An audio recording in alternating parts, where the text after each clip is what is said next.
శ్రీ కాళికాదేవి జ్యోతిషాలయం. దూరంలో ఉన్నవారికి ఫోన్ ద్వారా జ్యోతిష్యం చెప్పబడును, పూజలు చేయబడును. మీకు ఎటువంటి సమస్యలు ఉన్నా జ్యోతిష్యం చెప్పబడును. తీరని సమస్యలకు ప్రత్యేకమైన హోమాలు చేయబడును. మీరు కోరుకున్న పనులు మూడో వ్యక్తికి తెలియకుండా చేయబడును. భార్యాభర్తల సమస్యలు, ప్రేమ సమస్యలు, కుటుంబ సమస్యలు, పెళ్లి, సంతాన సమస్యలు, మీకు ఎటువంటి సమస్యలు ఉన్నా జ్యోతిష్యం చెప్పబడును. గురూజీ గోవిందరాజు. Phone number 9398344096. అందరికీ నమస్కారం అండి. ఛానల్లోకి తిరిగి స్వాగతం. మే మాసంలో 17వ తేదీ అనగా శనివారం తేదీ అండి. ఈ రోజున కుంభరాశి జాతకుల యొక్క జీవితంలో జరగబోయేది ఏమిటో తెలుసా? ఈ న్యూస్ తెలుస్తుంది. పూర్తిగా ఈ వీడియో చూడండి. ఏమిటి ఆ వార్త? ఏం జరగబోతోంది? ఎటువంటి ఫలితాలు ఈ రోజున ఈ రాశి జాతకులు పొందుకోబోతున్నారు? అలాగే ఈ రోజున దినఫలాల ప్రకారం మీకు ఎటువంటి అనుకూల, ప్రతికూల ఫలాలు కనిపిస్తున్నాయో ఈ వీడియోలో తెలుసుకుందాము. వీడియోని ఎక్కడా స్కిప్ చేయకుండా పూర్తిగా చూడండి. అప్పుడే మేము ఏం చెప్పబోతున్నామో మీకు అర్థమవుతుంది. వీడియో నచ్చితే లైక్ చేయండి. మీ లైక్ మాకెంతో సపోర్ట్ అండ్ ఎంకరేజ్మెంట్ గా ఉంటుంది. ఇక ఆలస్యం చేయకుండా వీడియోలోకి వచ్చేద్దాము. ఈ రోజున ఒక వార్త తెలియబోతుంది మీకు. బంధువుల గురించి కావచ్చు, ఆత్మీయుల గురించి కావచ్చు, చాలా రోజుల నుంచి ఒక నిజం మీకు తెలియకుండా కుటుంబ సభ్యులు కానీ, సన్నిహితులు కానీ, బంధువులు కానీ దాచిపెట్టి ఉంచారు. ఈ రోజున కాస్త ఆ విషయమై ఆందోళన చెందుతారు. అటువంటి విషయమే ఈ రోజున తెలిసే అవకాశం ఉంది. కొంత ఆందోళన కల్పించినా ఆ తరువాత తేరుకుంటారు. ఆ సమస్యకు పరిష్కారాన్ని కూడా ఖచ్చితంగా అన్వేషిస్తారు. మిగిలిన అంశాలు చూస్తే మిశ్రమంగా ఉన్నాయండి. చాలా కాలంగా ఎదురు చూస్తున్న అవకాశం ముందుకొస్తోంది.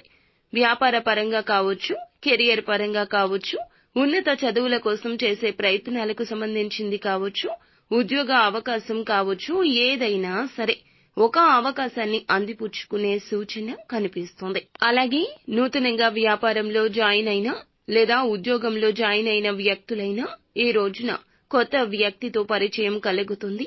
ఆ వ్యక్తితో దీర్ఘకాలం పాటు ఆ యొక్క బంధం కొనసాగుతుంది. భవిష్యత్తులో కూడా వారి వల్ల ఖచ్చితంగా పై స్థాయి ప్రశంసలు అందుకుంటారు. ప్రతి విషయంలో కూడా చేదోడు వాదోడుగా వారు నిలుస్తారు.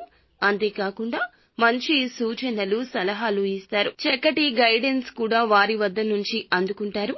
అలాగే ఉద్యోగ జీవితం సాఫీగా గడిసే అవకాశాలు కనిపిస్తున్నాయి. కుల వృత్తులు చేస్తున్న వారికి సమయం అనుకూలం. వృత్తి జీవితానికి సంబంధించి ముఖ్య నిర్ణయం తీసుకోబోతున్నారని చెప్పాలి. అలాగే ఈ రోజు దినఫలాల ప్రకారం చాలా కాలం నుంచి కుటుంబ సభ్యులతో కానీ, సన్నిహితులతో కానీ, లైఫ్ పార్ట్నర్స్ తో కానీ, మీ యొక్క ప్రేమ భాగస్వామితో కానీ విభేదాలు ఉన్నట్లయితే గనక వాటిని ఈ రోజున సరిదిద్దుకునే ప్రయత్నం చేస్తారు. చాలా కాలంగా అహంకారం కారణంగా కావచ్చు, లేకపోతే మొహమాటం కారణంగా కావచ్చు, వారిని దూరంగా పెట్టి మాట్లాడలేకపోయారు. ఈ రోజున రియలైజ్ అవుతారు. వారే మీ దగ్గరకు వచ్చి మిమ్మల్ని కలవటం కూడా జరగొచ్చు. ఈ విధంగా బంధాలు తిరిగి కలుపుకునే ప్రయత్నమైతే ఈ రోజు చేయబోతున్నారు. వ్యాపారస్తులకు అయితే కొన్ని ముఖ్య నిర్ణయాలు కలిసొస్తాయి. సంపూర్ణ మద్దతు సభ్యుల నుంచి లభిస్తుంది. ఆర్థిక సమస్యలతో అన్వేషిస్తున్న వారికి ఆదాయ మార్గం మరొకటి తోడవుతోంది. చాలా రోజులుగా ఏమైనా నూతన పనులు తలపెట్టాలనుకుని తలపెట్టడంలో జాప్యం జరుగుతూ ఉంటే ఈ రోజు మొదలు పెట్టాలి అనే నిర్ణయం తీసుకుని సక్సెస్ ని చవి చూస్తారు. అలాగే ఎవరైతే ఉద్యోగస్తులు ఉన్నారో ఉద్యోగ జీవితంలో కాస్త సవాళ్లు కనిపిస్తున్నాయి. అయినప్పటికీ పై అధికారుల ప్రశంసలు కలగబోతున్నాయి. అయితే ఈ రోజు దినఫలాల ప్రకారం వ్యాపారం మొదలు పెట్టాలి అనుకుంటున్నా, ఉద్యోగంలో నూతన పని మొదలు పెట్టాలి అనుకుంటున్నా, ఏ నూతన కార్యక్రమాన్ని అయినా ఏ మాత్రము కూడాను అస్సలు సందేహం లేకుండా మొదలు పెట్టేయండి. ఈ రోజు తీసుకునే నిర్ణయం అంతా సాఫీగా సాగుతోంది. అనుకూల, ప్రతికూల ఫలితాల కలయికగా ఈ రోజు గడచిపోబోతూ ఉంది. ఈ రోజున అనుకూలతగా అన్నీ మార్చుకోవడం కోసం నిత్యం శని భగవానుణ్ణి ఆరాధించడంతో పాటుగా శివ భగవానుణ్ణి కూడా పూజించండి, ఆరాధించండి. అంతా మంచి జరుగుతుంది.